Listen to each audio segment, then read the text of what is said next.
All right. Huh? I think he looks good. I got to wear some kind of a hat to keep the glare off. I'm following the challenge. We're now joined in Victory Theater for the Samsung 500 with today's winner, driver of the 99 Aflac Ford, Carl Edwards.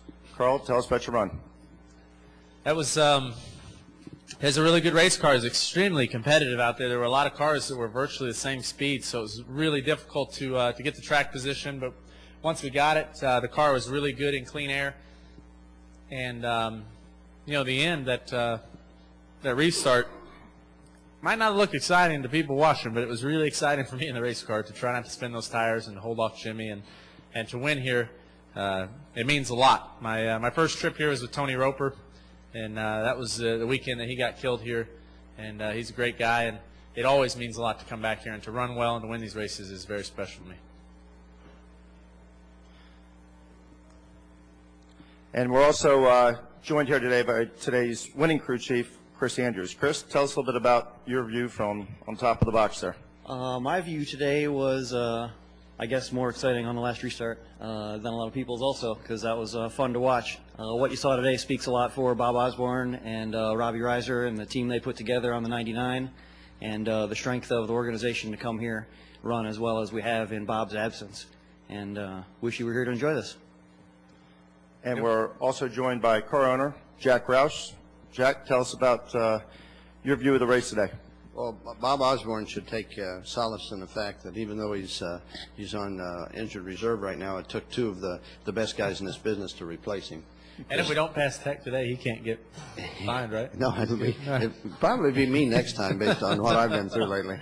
But it was a great show of strength by Carl. He's really good. He's brave beyond reason at fast racetracks like this, and he communicates as well as anybody has in my time with the engineering people that we've got. Chris Andrews, of course, is our engineering manager.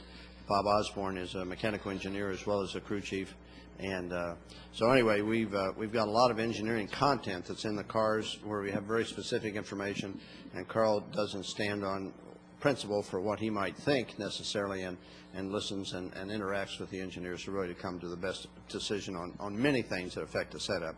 But so Carl just done a great job, working with the tools that we've given him, and of course closing the deal today. I can imagine that it was really hairy with having 48, wanting it as bad as Carl did, and knowing that probably the only shot he had was get him early, because he hadn't been able to run with him for the second half of the race. So if Carl got away on the restart, it was going to be game over unless something broke in the car, which was going to be my responsibility today since I talked Carl out of changing an engine this morning when it was a question mark. We'll open it up to questions from the media. Please state your name and affiliation. We're going to start upstairs. Bob Margolis with Yahoo Sports. Carl, both Jimmy Johnson and Kyle Busch were complaining about how bad the car is and you can't run side by side. Yeah. And I don't know, is that the guys who didn't win the race complaining about the car, or is this car really bad? I don't want to get on a rant here, but let me state my position very clearly because you asked. A lot of people, I've heard people say that the races are boring, and people always want something to complain about, and if it's too hard to drive, then you don't get enough side-by-side racing. The fact is that these are the 43 best drivers in the world. The cars have 900 horsepower. They're going 200 miles an hour, and the track's slippery, and the tires are slippery. And that's a spectacle, and that's what it's supposed to be. It's not supposed to be easy for everyone. It's not supposed to be driving down the interstate. And I'm tired of hearing people complain, the media make up stories about how terrible it is and all that stuff. This is auto racing. There are going to be people that are faster. We're going to have days when we can't keep up because the car's too hard to drive. Somebody's going to win. That's racing. So for me personally, I didn't have trouble with I didn't have a problem with the car at Atlanta. I think that as long as the tires don't blow out, they're fine. It's all the same for everyone, and it just makes it more exciting to win. It means more. That's how I feel about that. Further questions? Is there another one from upstairs? Carl, Chris Johnson from NASCAR Scene. I was wondering if you could talk about the different dynamic with Chris on top of the pit box, and you had Robbie atop the pit box. Just how is it different, especially in crunch time towards the end of these races, when you've got a different relationship going on with the guy that's most important in the pit stall? It is difficult, just not because of just simply it's difficult just because I'm so used to Bob. I can tell by the way Bob says something, or he can tell by the way I ask something, kind of what we're getting at. And that only comes over time. So, I mean, Chris does an unbelievable job. And Robbie is, everyone knows how great Robbie is.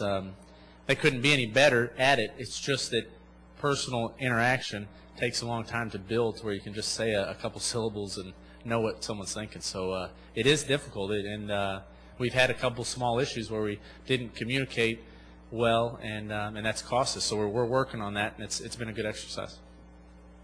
We've got one more from upstairs. Yes, Jim Pedley with the Kansas City Star. Carl, did Jack say that you tried to talk him into changing the engine before the race? Yeah, every time we've blown up, the last 3 engines that we've had fail, I felt like cost us 3 wins. And so I'm real hypersensitive to anything with the engine. And they're nice enough to tell me when anything's going on now because I've freaked out so much on them. And so this morning, Chris was the one to break the news to me that there was a little bit of possibly an issue yesterday. And so they kind of had to talk me off of the emotional ledge. That's what one of the MRN guys, how he put it. But it's the truth. We had a meeting, and Jack just told me, hey, you got to trust me, and you got to trust us. And that's what we did, and it worked out. We'll come down here. David Thomas, Fort Worth Star-Telegram. One thing that's come up this week is the lack of testing. Can you tell us about the impact that had, especially with the change in weather and track conditions? And along with that, at what point in the race did you think you got your car where you wanted it? But personally, I mean, I don't know if this sits well with everybody or whatever. I don't think we should go testing. I mean, it just makes it harder on all the guys. It costs everyone more money. As long as everyone operates under the same rules, we're all in the same place. You know what I mean? So that's my position on that. Our car, I didn't feel like at any point in the race it was spectacular. You know what I mean? I had to fight with it all day. It was really difficult, and it was just kind of a lesser of the evils, or however you put that. We kind of found something that worked, and that's what we stuck with. Before we continue, any questions for Chris Andrews? If not, I'll cut him loose and let him get to tear down. Anything upstairs? Okay. Thank you, Chris. Thanks. Hey, good job. We'll go back here. You need some cash for the officials over there? Okay. What's up? All right, Mike Young, KRLD Radio. Jack, ever since this track has opened, you've had cars running very well here. It's been 10, 11 years running now. You've had strong cars. Do you consider this track to be your own home field advantage, and why are you so much better here? The guys have been really good at 1.5 and 2 mile racetracks forever. You know, Mark, starting in 1988, I'll say he got his first pole at a 1.5 mile racetrack. That might not be true, but certainly he set a practice of running very, very good at these fast 1.5 mile racetracks. And when they built Kansas and they built Texas and they built Chicagoland, we just and Las Vegas, those are all happy circumstance to have those racetracks on the schedule.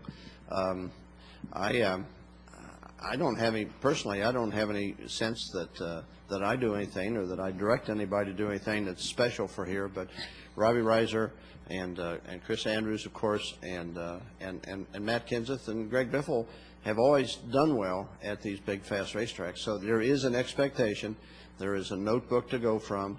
There is a process that the guys have got worked out that works better here than it does most places. If I really understood it, I would apply it to Loudon, and I would apply it to Martinsville, some of these other places where we struggle.